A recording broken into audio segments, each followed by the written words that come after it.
On the Newsmaker hotline right now, our good friend Byron York from the Washington Examiner. And Byron, I'm so glad to have you here this morning because there have been some new developments about gun legislation in the U.S. Senate. It now appears that there is some type of deal between Joe Manchin, conservative Democrat from West Virginia, and Pat Toomey, a conservative Republican from Pennsylvania, that has to do with expanding background checks. They have scheduled an 11 a.m. press conference. What do you think this means? Well, I think it means that they've reached some arrangement to deal with Second Amendment advocates' anxieties about keeping the records from a background check. I mean, this stuff got pretty deep in the weeds. But the whole issue about background checks was not so much doing a background check as a condition of purchasing a gun as what happened with the record of the background check afterwards. And a lot of Second Amendment advocates felt that if the government kept the records of the background check, they would be basically building a gun registry, a national gun registry, and they'd have records of everybody. And so they've been going back and forth over what to do with these records. My guess is there's going to be probably some period in which the records are destroyed, as they are now, actually, and gun background checks will extend to gun shows and will extend to most purchases except, say, when one family member sells a gun to somebody else in the family. All right, now, is that something that starts to move gun legislation in a serious way through the Senate? Yeah, it does, but I have to tell you, I mean, I think the important thing to look at is how much the gun control agenda has shrunk since Newtown. Yeah, I mean, right after Newtown, people were talking about an assault weapons ban, they were talking about a ban on high-capacity magazines, and they were talking about these background checks. And the assault weapons ban went away, never started. The high-capacity magazine went away. And now we're dealing with a limited issue of background checks. So, I do think this is kind of the incredible shrinking agenda. It's going to be touted as a big accomplishment, the first gun control legislation since 1993. But it's really far smaller than anybody on the gun control side wanted. Now, very quickly, let me just run through a couple of things, because the legislation is going to come up on Thursday. 14 Republicans have said that they will filibuster. 14 ain't 41, so they could move to the legislation, right? Yeah, this is what I think is going to happen. Yeah, hang on, I'm just doing one more thing. So if they move for the legislation, the question then becomes, what passes, and can they get actually 51 votes on some of these matters? And that's an open question, isn't it? Well, it is, but I think they can get it on a background check. But then it goes to the House. House is a different matter. Yeah. House is a different matter. But in the Senate, I think what you'll see is Republicans, I don't think, believe that they have the power to uphold the numbers, to uphold a filibuster. But they can do a talking filibuster for a while. So I wouldn't be surprised if you see some members of the Senate get up and have kind of a talkathon like Rand Paul did on the drone issue. But at that point, after it is over, it'll go to a vote. And Byron York, we had the news yesterday that Mitch McConnell's Kentucky political office, campaign office, was bugged somehow, and they're not sure how, but he's asked the FBI to investigate it.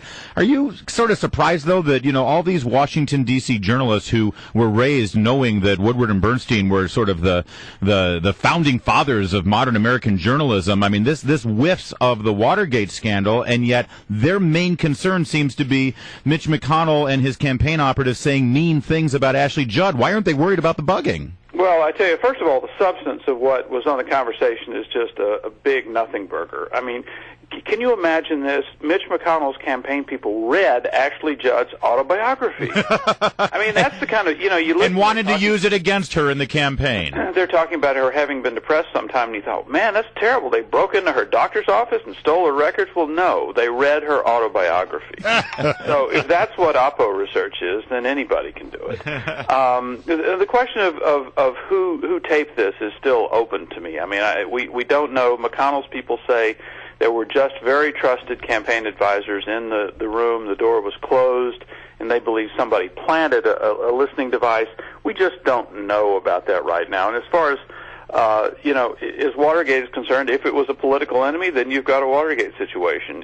If not, then you've got a Mitt Romney 47% situation. But you've been in this town for a while, and you're friends with these journalists. I mean, don't you think they would actually be a little hungry to find out about the method of capturing this tape? I mean, that's really where the smoking gun will be in terms of who did this and whether crimes were committed.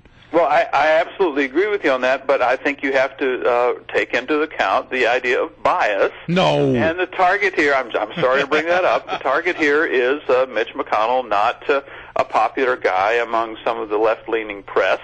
And clearly that's what's driving the situation. But I'll tell you, if it turns out that it can be proved that it was some sort of nefarious thing, then I think the press is going to have to get on board on this. Was anybody in this meeting attending by phone? Do we know?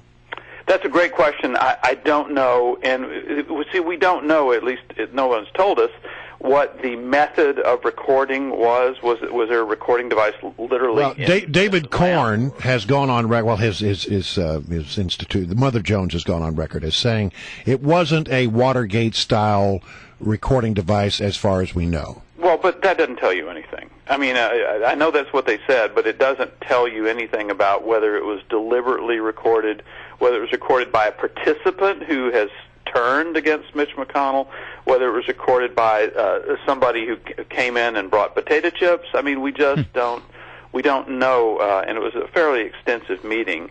And so we're just going to have to wait, and when everybody's memories are recorded here and see what it was. Byron York, let's pivot really quickly to the next big issue after guns that's going to hit the Senate, and that's immigration. You've got a great new column there, Washington Examiner, just hit 2 days ago, about new data on border crossings. How is that going to factor in? And are we finally actually, in the midst of this immigration reform debate, going to talk seriously about finally securing our border? Well, that's interesting. We've had so much talk about things like guest workers and have labor and business reach an agreement.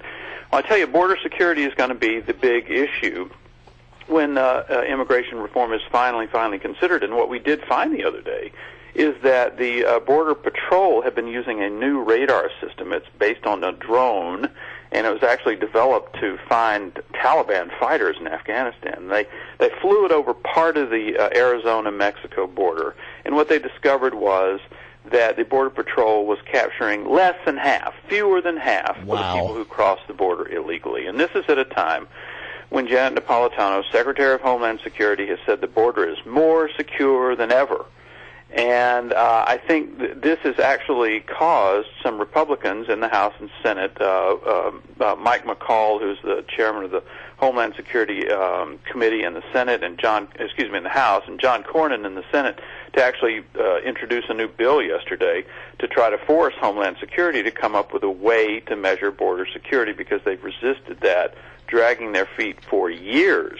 And if you don't have a way to measure border security to the satisfaction of Republicans in this House and Senate, you're not going to have an immigration reform bill. Can I just say that when the drone debate came up a couple months ago, I said, listen, since the Obama administration is so big on using drones everywhere, how about send some drones down to the border so they can monitor what's going on down there? I got mocked and ridiculed, Byron York, but clearly the White House is listening to Mornings on the Mall on WMAL, where Washington comes to talk. I heard that's where they got the idea. Thank you.